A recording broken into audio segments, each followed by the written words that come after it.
Transaction lifecycle.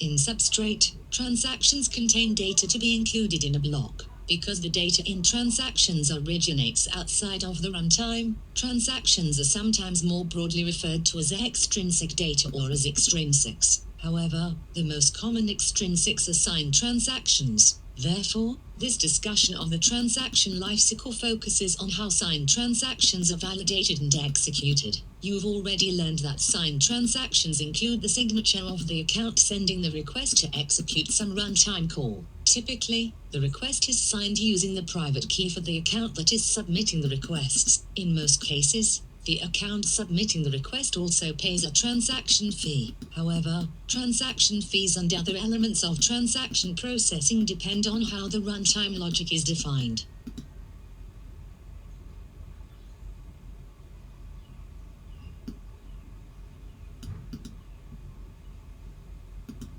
Where transactions are defined. As discussed in runtime development, the substrate runtime contains the business logic that defines transaction properties, including what constitutes a valid transaction, whether the transactions are sent as signed or unsigned, how transactions change the state of the chain. Typically, you use palettes to compose the runtime functions and to implement the transactions that you want your chain to support. After you compile the runtime, users interact with the blockchain to submit requests that are processed as transactions. For example, a user might submit a request to transfer funds from one account to another. The request becomes a signed transaction that contains the signature for that user account, and if there are sufficient funds in the user's account to pay for the transaction executes successfully, and the transfer is made.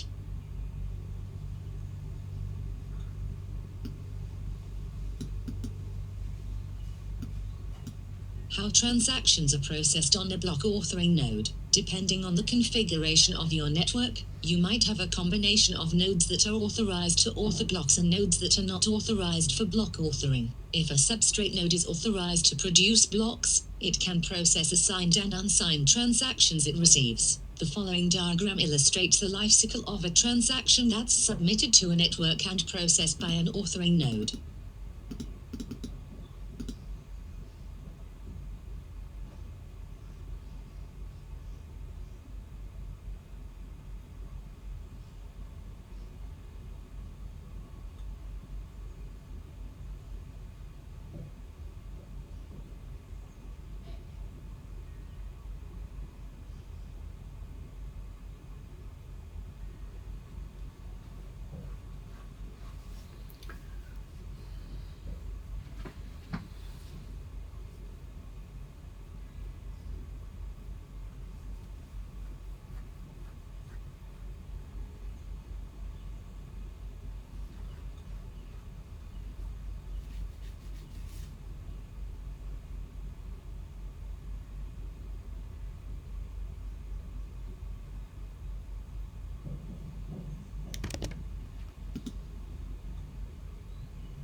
Any signed or unsigned transaction that's sent to a non-authoring node is gossiped to other nodes in the network and enter their transaction pool until it is received by an authoring node.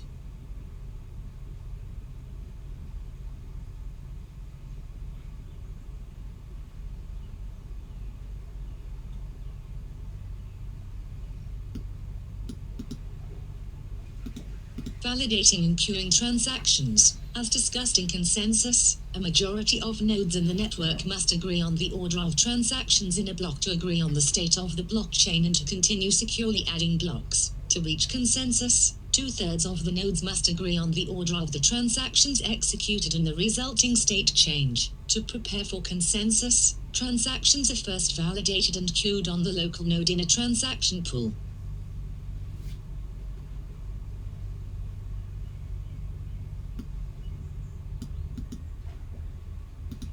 Validating transactions in the transaction pool. Using rules that are defined in the runtime, the transaction pool checks the validity of each transaction. The checks ensure that only valid transactions that meet specific conditions are queued to be included in a block. For example, the transaction pool might perform the following checks to determine whether a transaction is valid. Is the transaction index, also referred to as the transaction nonce, correct? Does the account used to sign the transaction have enough funds to pay the associated fees? Is the signature used to sign the transaction valid?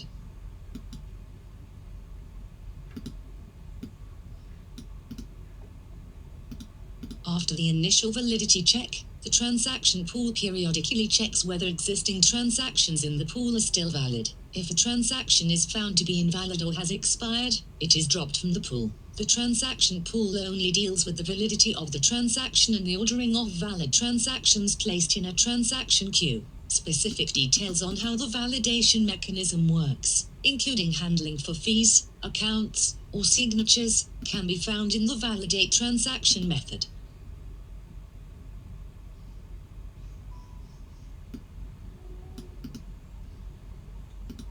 Adding valid transactions to a transaction queue. If a transaction is identified as valid, the transaction pool moves the transaction into a transaction queue. There are 2 transaction queues for valid transactions. The ready queue contains transactions that can be included in a new pending block. If the runtime is built with frame, transactions must follow the exact order that they are placed in the ready queue. The future queue contains transactions that might become valid in the future. For example, if a transaction has a nonce that is too high for its account, it can wait in the future queue until the appropriate number of transactions for the account have been included in the chain.